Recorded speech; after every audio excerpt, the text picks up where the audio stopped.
Good morning, students. Today our topic is the factors determining working capital requirements.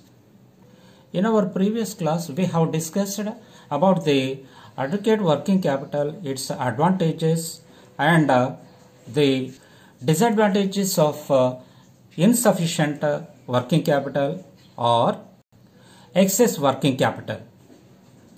Today let us discuss about the working capital requirements, the factors affecting the working capital requirement. The size of working capital depends upon a number of factors, out of which let us discuss a few factors which determine the size of working capital. First factor is the nature of business. The size of working capital requirements depends upon the nature of the business. If the business is a trading concern or financial firm, it requires more working capital when compared to the manufacturing concerns. Manufacturing concerns requires a huge fixed capital and less working capital. But in a trading concern, their activity is buying and selling the goods and services. Hence, it requires more working capital. Then next, size of business. A large-scale business requires more working capital compared to small-scale business. Then next, manufacturing and operating cycle.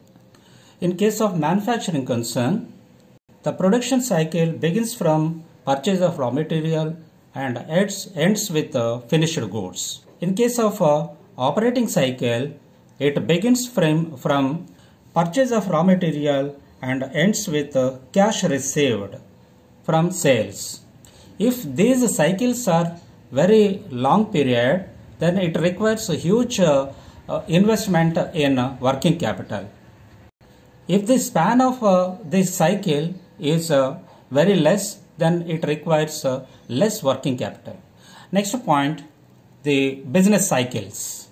Working capital depends upon the trade cycles prevailing in the economy.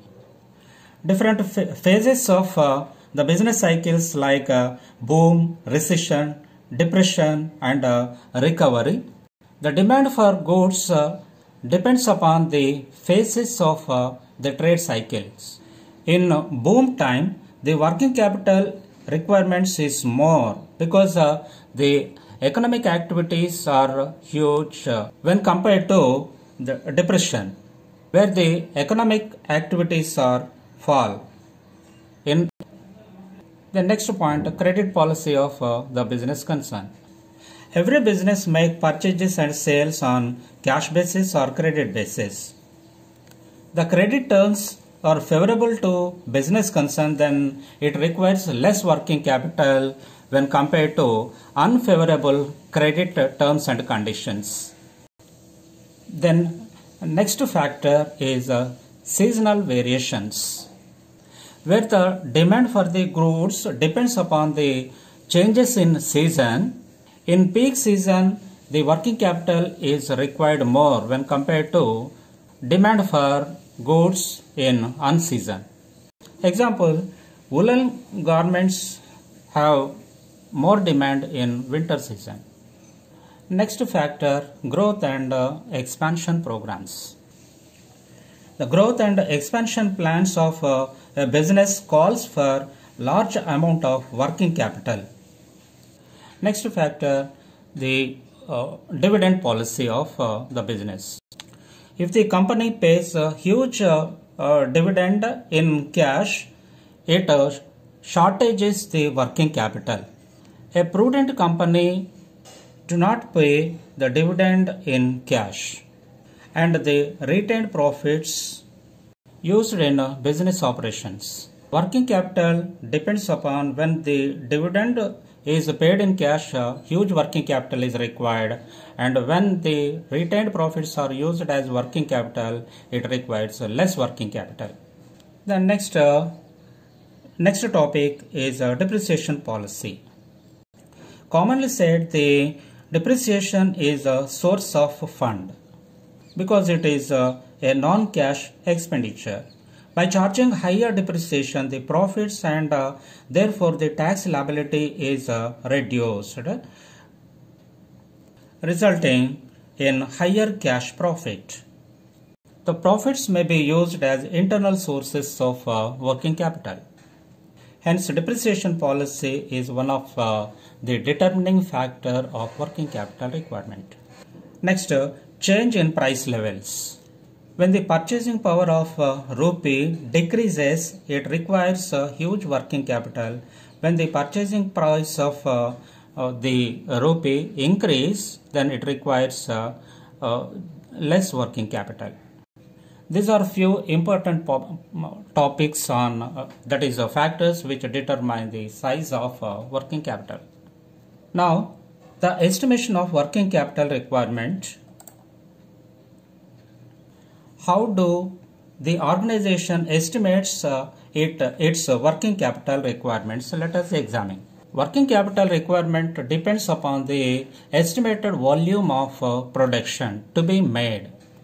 Similarly, the cost of raw material, direct labor and other overheads per unit also influence the working capital estimation. If the costs are more, it requires huge working capital. Then an estimate of average period in terms of days and or weeks has to be made for which material remain in stores before being issued to production departments. Similarly, the holding period of work in progress and finished goods also affect the requirement of working capital. If the period is more, it requires more working capital. If the holding period is less, then it requires less working capital. Next, the credit terms and conditions by the suppliers and allowed to customers also affects the estimation of working capital requirements. If the credit terms are favorable, then it requires less working capital. In case of unfavorable credit terms, it requires more working capital. One more thing is a time lag in the payment of wages and overheads is also estimated. Sometimes an extra amount may be provided for contingency. It is generally given in as a percentage of working capital. In this manner, we need to estimate the working capital required. The following is the pro forma to estimate the working capital requirements. Here in this pro forma, the current assets such as cash, inventories, debtors, these are total current assets. We need to deduct the current liabilities to ascertain net working capital. The current liabilities such as creditors, outstanding wages and other outstanding expenses. The difference between total current assets and total current liabilities is treated as net working capital. Then we need to add certain contingency, generally given as a percentage of net working capital. When the contingency is added to net working capital, then we can obtain the total working capital requirements. With this, we complete the working capital chapter. Thank you.